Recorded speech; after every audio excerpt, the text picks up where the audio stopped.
you're eating healthy, you're choosing salads instead of burgers, you might be buying the organic food, and maybe you've swapped out the chips for nuts. Maybe you're someone who's putting avocado on your toast or drinking smoothies, and maybe you've even stopped having dessert during the week. But there's one problem. You're still not losing weight. And if you're someone who's thinking, what the heck? I'm doing everything right. If this sounds familiar, I want you to know that eating healthy and eating for weight loss are not necessarily the same thing.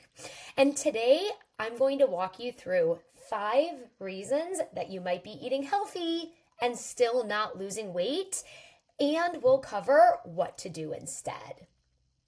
Reason number 1 is that healthy foods still have calories. This is probably the biggest misconception that I see. You see, a food can be incredibly nutritious and still contain a ton of calories. Think about foods like nuts and nut butters, avocados, olive oil, granola, hummus, cheese, smoothies.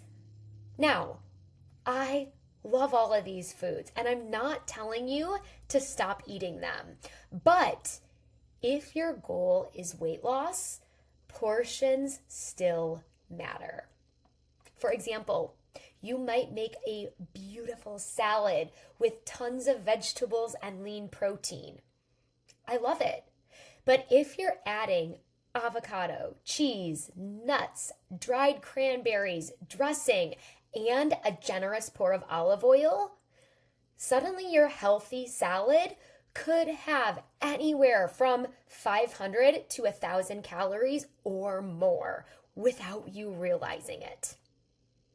Now again, I want to be clear, the solution is not to just eat plain lettuce and grilled chicken and vegetables for the rest of your life.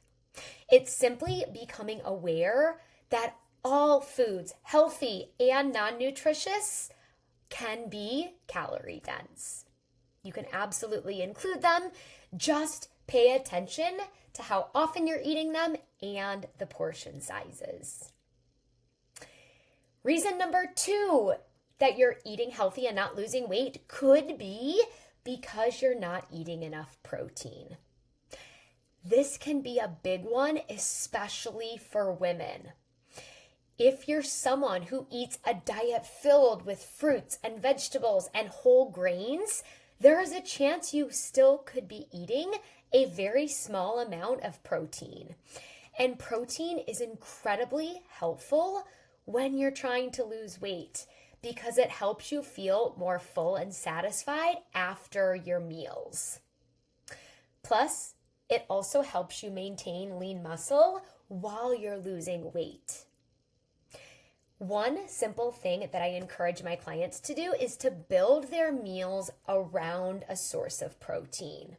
So instead of asking yourself, what am I going to have for lunch today? Start with, what is my protein going to be today at lunch? Maybe it's chicken, turkey, eggs, Greek yogurt, cottage cheese, tuna, fish, lean beef, or tofu, just to name a few of them. Then build the rest of your meal around that source of protein. Now, a good general target for most people is to aim anywhere from 1 to 2 palm-sized servings of protein at each meal, which is the equivalent to about 25 to 35 grams of protein or so per meal. If you're someone who gets hungry an hour after eating a meal, ask yourself, what did I have for a solid source of protein at that meal? Now, reason number 3 that a lot of people eat healthy but they're not losing weight is that you could be drinking more calories than you realize. And I say this because this one sneaks up on a lot of people. And it's happened to me before too. Things like smoothies, fancy coffees, juice, alcohol, coffee creamers, Gatorade, even drinks that are marketed as being extremely healthy, like coconut water, can contribute calories to your overall intake without helping you feel full. Let's use a smoothie as an example.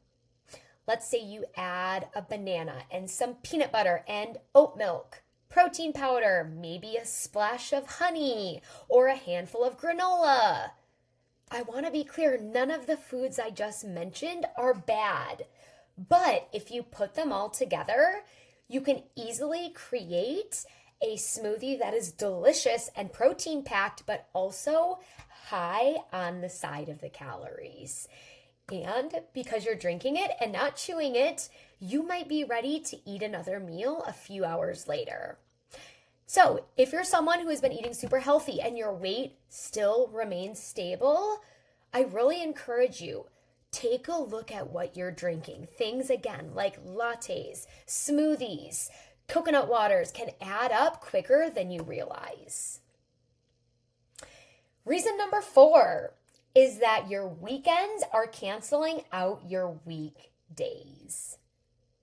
Now, tell me if this sounds familiar. Monday through Thursday, you are on it. You're meal prepping, you're eating your protein, you're bringing your lunch to work, and then Friday comes and you head out to dinner with your family or friends and you have a couple of drinks. And Saturday morning is brunch, and Saturday night you enjoy pizza dinner, and so on and so on and so on. And then Monday, you're right back to your healthy diet. Here's the thing though, your body does not reset its calorie balance every single Monday morning. What you do across the entire span of 7 days really matters. Now, I want to stress this doesn't mean you can't go out to dinner or you can't enjoy a few drinks or you can't have pizza or enjoy brunch. You absolutely can.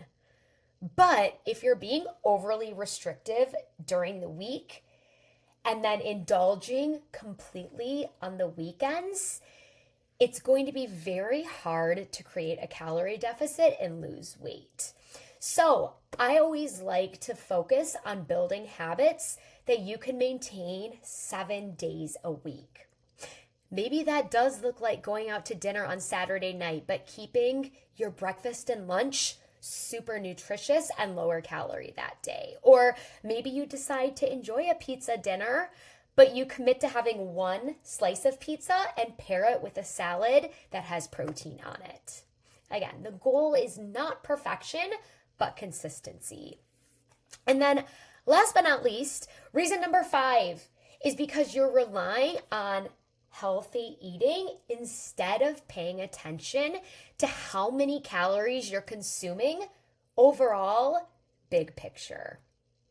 And I'm going to be honest, I think this is the part where a lot of people get frustrated. They're thinking, I'm eating healthy. Why isn't this working? But weight loss ultimately requires a calorie deficit, which means that your body is using more energy than you're consuming through the calories that you eat and drink. Now, I want to be clear, I'm not suggesting that you need to obsessively count every single calorie every day for the rest of your life. But if you've been trying to lose weight for months and nothing's happening, you do need some sort of objective information. For some people, temporarily tracking their food or weighing out portions can be incredibly eye-opening. And again, not because calories are the only thing that matter about food, because they're not. Nutrition matters, protein matters, fiber matters, vitamins, minerals, all of those matter. Your relationship with food matters. But when we're talking specifically about losing body fat, the amount of energy you're consuming matters too. So, tracking for a short period of time can help you notice things like, wow, what I thought was a tablespoon of peanut butter is actually 1.5 tablespoons. Or I'm barely eating any protein at breakfast. No wonder I'm hungry an hour later. Or I'm eating an extra 500 calories, nibbling on ingredients while I'm cooking dinner because I'm starving at 5 p.m. I want to remind you, all of those statements are useful information. It's not judgment. You're just collecting data. So, what do? If you're eating healthy but you're not losing weight, don't immediately make your diet more restrictive. Please, please, please. Instead, look at the 5 things that I just mentioned. Are your portions of calorie-dense foods creeping up? Are you getting enough protein? How many liquid calories are you actually consuming? How different are your weekends versus your weekdays? And do you actually know how many calories you're consuming? Again, you don't need another detox. You don't need to eliminate carbs. And you definitely don't need to survive on just eating salads. You need a strategy that allows you to eat foods that you enjoy while allowing your body to get the nutrition it needs and creating a calorie deficit. So, if you're tired of trying to figure this out on your own, this is exactly what I help so many women do. I help my clients lose weight without extreme diets, without cutting out entire food groups, and without feeling like they have to be perfect every single day. So, if you're interested, check out my profile, view my channel page, check out my website, and I'm curious, which of these 5 do you think might be keeping you stuck? Let me know in the comments below, and I look forward to supporting you soon.